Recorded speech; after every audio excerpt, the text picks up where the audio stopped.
Hello, today our topic on the SLAP lesions, SLAP lesions. The SLAP lesions are introduced by the Cinder in 1990 to characterize injury to the superior labrum at the biceps origin.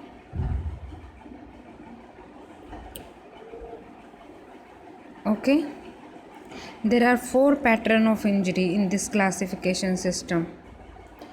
The SLAP eponym came from the lesion beginning posture to the biceps anchor and extending anteriorly, superior labrum from anterior to posterior lesion, or it called the SLAP lesion.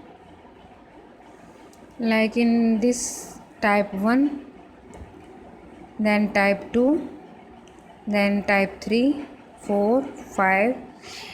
According to Cinder classification, only 4 type of SLAP lesions. But after evolution or researches, there is type 5, 6 and 7. They also included. In the classification of superior labrum from anterior to posterior lesion, the type 1 of the SLAP lesion, in this the degenerative fraying of the superior labrum, but the biceps attachment to the labrum is intact. Biceps attachment is intact. Okay, in this degeneration there, but bicep is attached, the bicep anchor is intact. In second, the type 2 SLAP lesion, the biceps anchor has pulled away from the glenoid attachment. Then in third case, involve a buccal handle tear of the superior labrum with an intact biceps anchor. Then we proceed to the type 4, similar to type 3 tear. Okay, but the tear also extend into the biceps tendon here. The torn biceps tendon and labrum are displaced into the joint. In complex SLAP lesion, a combination of second, third or second, four, two types combination in complex SLAP tear. Then we proceed to the next slide.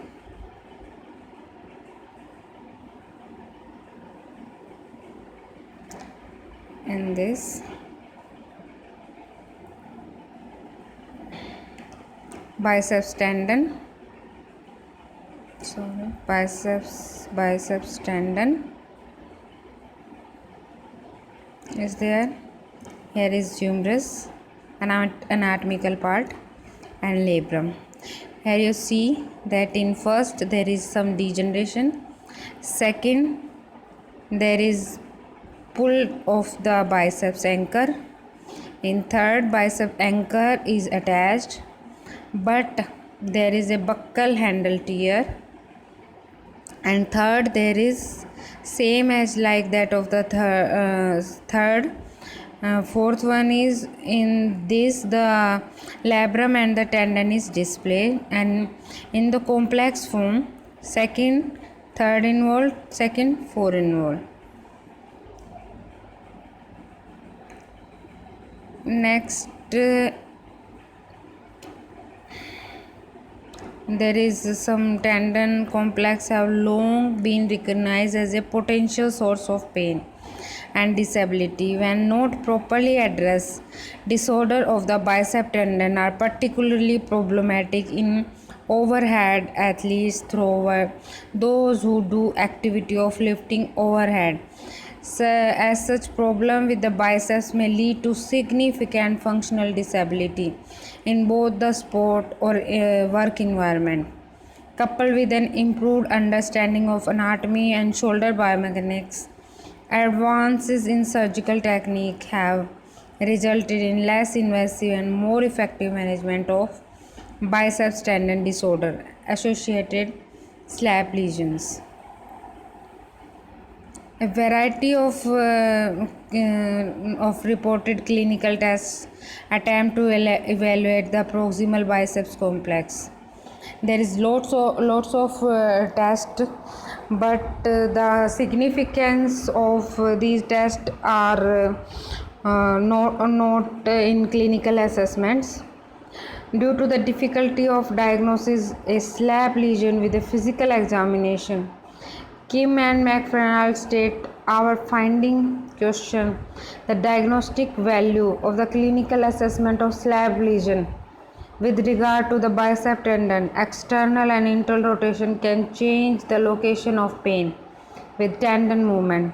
This helps differentiate from painful superficial structures such as anterior deltoid, which do not move with arm rotation. The Yergashin test consists of registered supination that cause anterior shoulder pain and is relatively specific for biceps pathology but tend to lack sensitivity. The speed test is considered positive if pain is localized to the proximal bicep tendon with registered shoulder forward flexion with the forearm supination. This pain should be decreased if the same maneuver is done with the forearm in pronation. In case of O'Brien test, active compression test is often reported to be relatively specific for superior labral lesion. For this test, the shoulder is positioned in 90 degree of flexion, slight horizontal adduction and internal rotation. The test is considered positive when on registered shoulder flexion.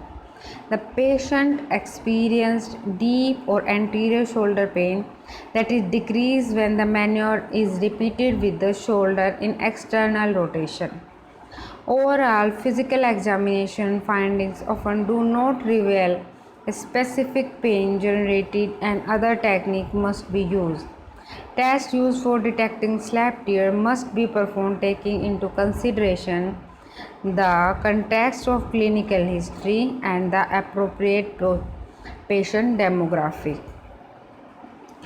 Then we proceed to the classification for the proximal biceps SLAP lesion. In this, we are studying about the proximal biceps SLAP lesions. Injury to the superior labrum or biceps complex can categorize into four major classification.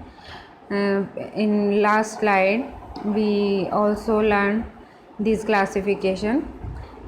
Same like the last slide with the figure. We already learned this. In phase 1, what our treatment goals in phase 1 consist of pain management, restoration of full passive range of motion and restoration of normal accessory motions. In this rehabilitation process, in type 1 lesion, we are study that in type 1 lesion, the superior labrum is debraided and back to a stable rim with a motorized shaver to prevent subsequent mechanical catching. Okay, in this, the type 2 lesion, the lesion is repaired with a staple tacks or various suture anchors. In type 3 lesion, this we are just observing the or reading about the operative treatments. In type 3 lesions, the bucket handle tear are carefully probed to ensure a stable biceps anchor and remaining labrum. The torn fragment then resected, leaving a smooth transitional zone. Then we proceed to the type 4 lesion. Treatment is based on the extent of tearing in the biceps tendon. If the torn segment composed less than 30% of the tendon, then detached labral and bicep tissue can be resected. If more than 30% is involved, then we proceed to the, in an older patient, we proceed with the biceps pain. The labrum is debrided and tenodesis of the biceps is done. In younger patient, arthroscopic suture repair. In the rehabilitation consideration, type 2 and 4 repair have a more conservative rehabilitation regimen. A sling is used for 3 weeks with elbow, wrist and hand exercise, and pendular exercises are begin after 1 week. External rotation beyond neutral and extension of the arm behind the body with the elbow extended are avoided for at least 4 weeks. External rotation and the extension of the arm behind the body. Then we proceed. Protected bicep strengthening is begin, but no stressful biceps activity allowed for 3 months. Then we divide the treatment phase into 4 phases.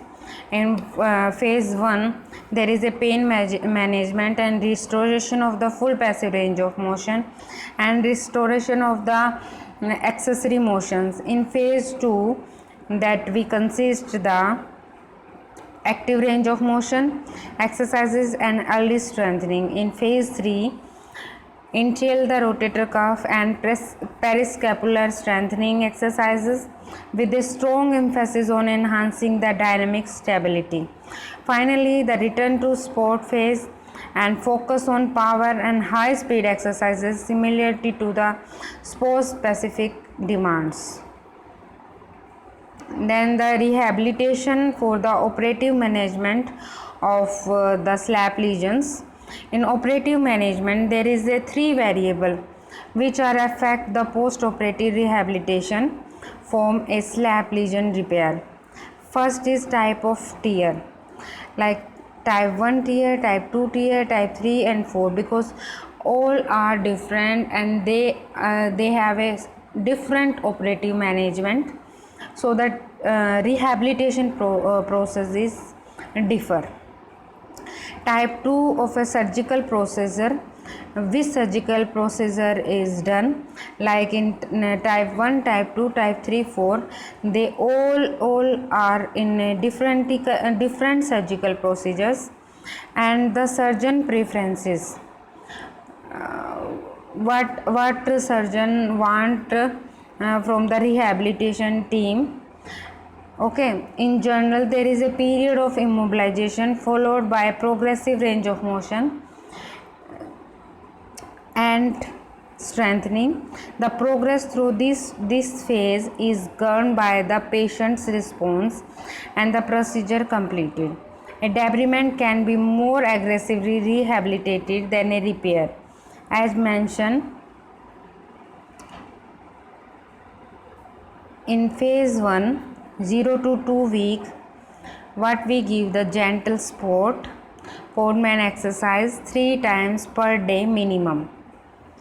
Passive elbow flexion, active wrist range of motion, gripping exercise, passive range of motion, flex to 150 degree, abduction to 150 degree, external rotation 30 degree. What are the keys to avoid the stiffness and work on passive range of motion of the shoulder? No active elbow flexion, no active supination for 4 to 6 weeks. In phase 2, what we proceed to this is 2 to 4 weeks, and we proceed to the full passive range of motion of the shoulder. Start with active assisted range of motion and active range of motion. Continue sling for up to 3 weeks total. Passive elbow range of motion for 6 weeks.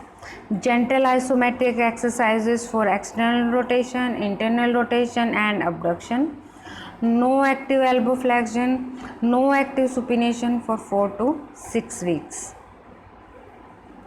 Then we proceed to the phase 3. In this, the phase 3 is 4 to 6 weeks. In this we progress to the active assisted range of motion, and active range of motion focus on the flexion up to 160 degree, abduction to 160 degree, and the external rotation increase to 45 degree. In second phase you see that gentle isometric exercises we are giving to the external rotators and interrotators and abductors.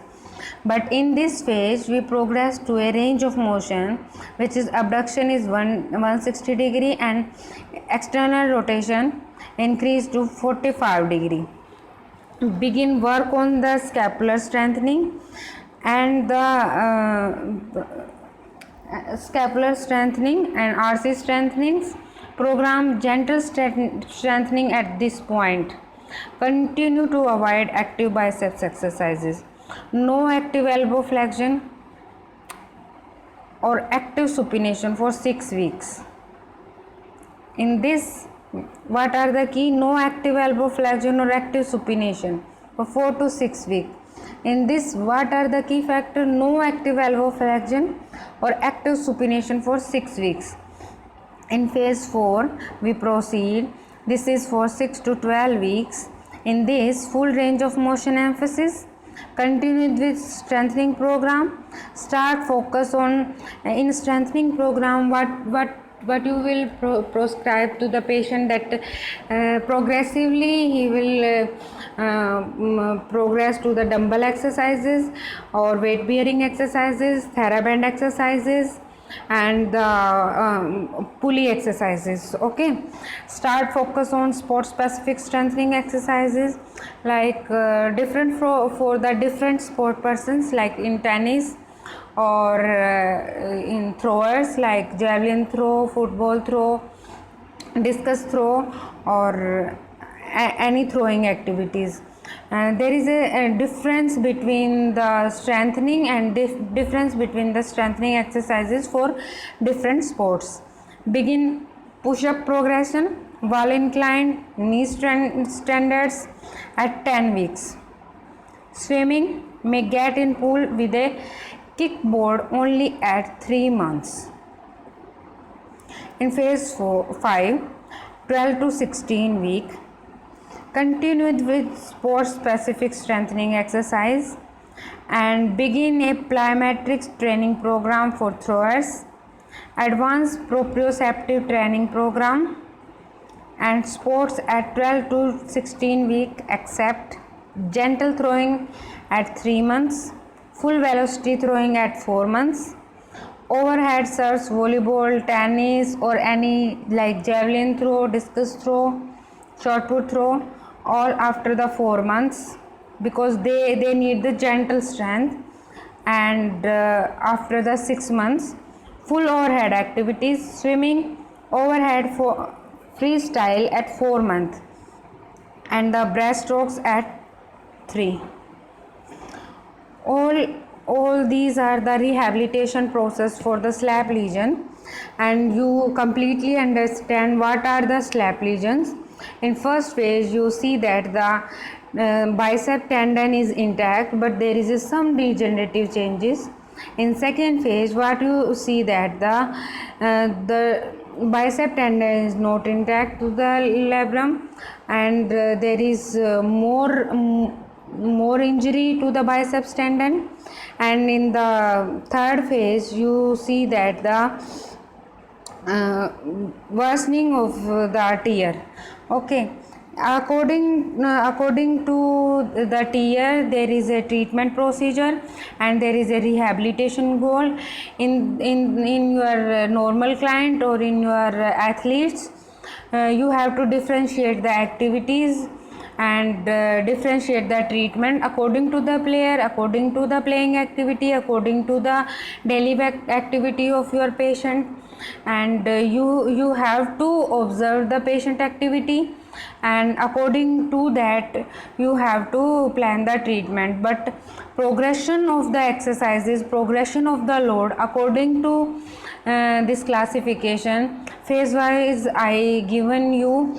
And this treatment I learn from various articles, various books, and I give you. And for master students, you should write 2 or 3 research with your treatment and with your pathological part.